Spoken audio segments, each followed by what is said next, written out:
Hello every one. இன்னைக்கு நம்ம பார்க்க போகிற சயின்ஸ் கான்செப்ட் சர்ஃபேஸ் டென்ஷன் அப்படிங்கிற ஒரு கான்செப்ட். அதுக்கு என்னென்ன தேவை அப்படின்னா, சேஃப்டி பின், ஒரு சின்ன டூத் பிக், ஒரு டிஷ்யூ பேப்பர், ஒரு பவுலில் வாட்டர், இவ்வளோதான். இப்போ நம்ம என்ன பண்ண போகிறோம்னா, இந்த இந்த சேஃப்டி பின்னை குயிக்காக தண்ணிக்குள்ளே நம்ம போடுறோம். ஸோ போடும் போது என்ன ஆகும், கீழே போய் சிங்க் ஆகிடும், கீழே போய் செட்டில் ஆகிடும். ஸோ சர்ஃபேஸ் டென்ஷன் அப்படிங்கிறது என்னன்னா, தண்ணிக்கு மேலே ஒரு டாப் லேயரில் ஒரு இன்விசிபிள் லேயர் ஒன்று ஃபார்ம் ஆகும். அதுதான் சர்ஃபேஸ் டென்ஷன் சொல்கிறோம். ஸோ அதை பிரேக் ஆகாத மாதிரி ஒரு ஆப்ஜெக்டை ட்ராப் பண்ணால் அது ஃப்ளோட் ஆகும், அதாவது அது மிதக்கும். ஸோ ஃபார் எக்ஸாம்பிள் நான் இப்போ என்ன பண்ணுறேன், இந்த பின்னையே நான் மெதுவாக வச்சாலுமே என்ன ஆயிடும், கீழே போய் சிங்க் ஆகிடும். ஸோ அதுக்கு பதில் நான் என்ன பண்ணுறேன்னா, ஒரு டிஷ்யூ பேப்பரை அது மேலே என்ன பண்ணிடுறேன், பிளேஸ் பண்ணிட்டு இப்போ நான் அந்த பின்னை அங்கே பிளேஸ் பண்ணுறேன். ஒரு டூத் பிக்கால மெதுவா அந்த டிஷ்யூ பேப்பரை கீழே தள்ளணும். ஸோ அப்படி தள்ளும் போது அந்த சர்ஃபேஸ் டென்ஷன் வந்து பிரேக் ஆகாது. பிரேக் ஆகாமல் ஸ்டில் நமக்கு அந்த பின் வந்து சேஃப்டி பின் வந்து ஃப்ளோட் ஆகிட்டு இருக்கிறது உங்களுக்கு தெரியும்.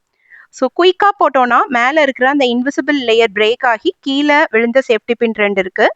ஸோ டிஷ்யூ பேப்பர் வச்சு மெதுவாக நம்ம சர்ஃபேஸ் டென்ஷனை பிரேக் பண்ணாமல் இருந்ததுனால இந்த சேஃப்டி பின் வந்து ஃப்ளோட் ஆகிட்டு இருக்கு. கிணத்துல குளிக்கிறதுக்கு முன்னாடி ஒரு கல்லை தூக்கி போட்டுட்டு அதுக்கப்புறம் அவங்க விழுந்து குளிப்பாங்க. அது எதனால அப்படின்னா, டைரக்டா நம்ம குதிக்கும் போது நம்ம உடம்பு வலிக்கும். ஸோ அதுக்கு முன்னாடி அந்த சர்ஃபேஸ் டென்ஷன்ல அந்த பாண்ட், வாட்டர் மாலிகூல்ஸோட பாண்டை பிரேக் பண்றதுக்காக ஒரு கல்லை தூக்கி போட்டுட்டு அதுக்கப்புறம் எல்லாரும் விழுந்து குளிப்பாங்க.